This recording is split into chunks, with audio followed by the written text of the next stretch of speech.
நலம் காக்கும் ஸ்டாலின். உங்கள் குடும்பத்தின் நலன் அரசின் பொறுப்பு.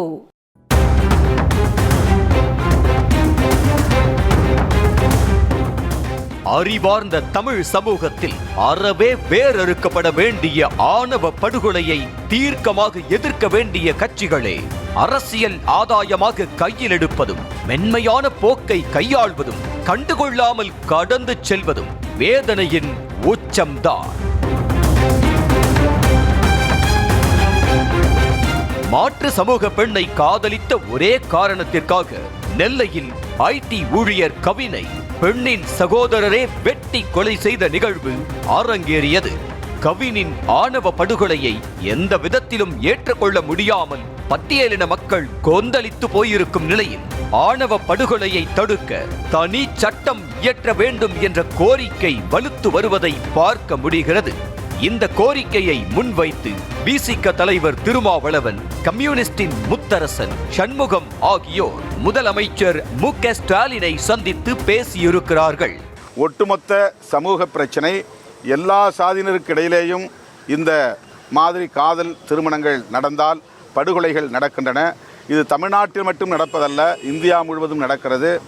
தேசிய அளவில் சட்டம் வேண்டும் என்றாலும் கூட மாநில அரசு சட்டம் இயற்றிக்கொள்ள அதிகாரம் இருக்கிறது என்கிற நிலையில்தான் தமிழ்நாடு முதலமைச்சரை சந்தித்து நாங்கள் வலியுறுத்தியிருக்கிறோம்.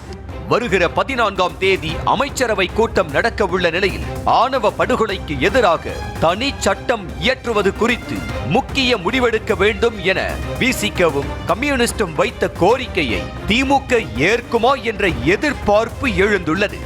இன்னொரு பக்கம் 60 ஆண்டுகளாக திமுக, அதிமுக என இரு திராவிட கட்சிகள் தான் ஆட்சி செய்து வருகிறது என்ற நிலையில் இருப்பினும் கூட ஆணவ படுகொலைக்கு எதிராக இன்னும் தனி சட்டம் இயற்றாமல் இருப்பது கேள்விக்குள்ளாக்குகிறது.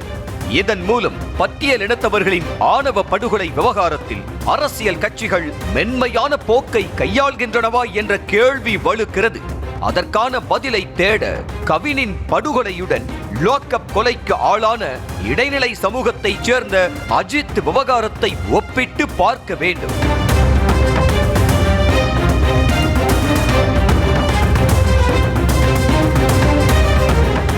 திமுக ஆட்சியை பகைத்து கொள்ளக்கூடாது என்ற நோக்கத்தில் சாதிய ஒழிப்பு பேசும் பெரியாரிய அமைப்புகள் கூட கவினின் ஆணவ படுகொலையை வீரியமாக கையில் எடுத்து போராடவில்லை என்ற பார்வையும் முன்வைக்கப்படுகிறது.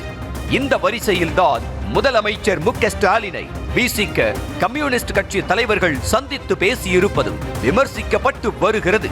திமுக கூட்டணியில் 2019ஆம் ஆண்டிலிருந்து இந்த கட்சிகள் பயணித்து வருகின்றன. திமுக ஆட்சிக்கு வந்த 2021ஆம் ஆண்டிலிருந்து பட்டியலின மக்களுக்கு எதிராக எத்தனையோ கொடுமைகளும் கொலைகளும் நடந்தேறியிருக்கின்றன.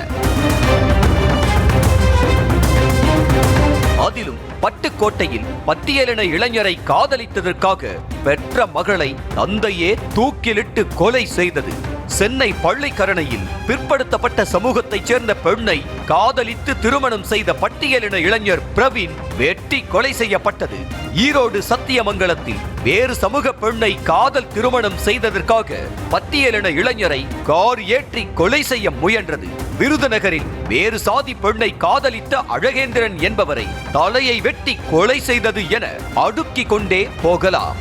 கலப்பு திருமணம் செய்து வைத்த காரணத்திற்காக நெல்லையில் கம்யூனிஸ்ட் அலுவலகம் அடித்து நொறுக்கப்பட்ட போது பெரிய அளவில் எதிர்வினை இல்லாமல் தான் இருந்தது.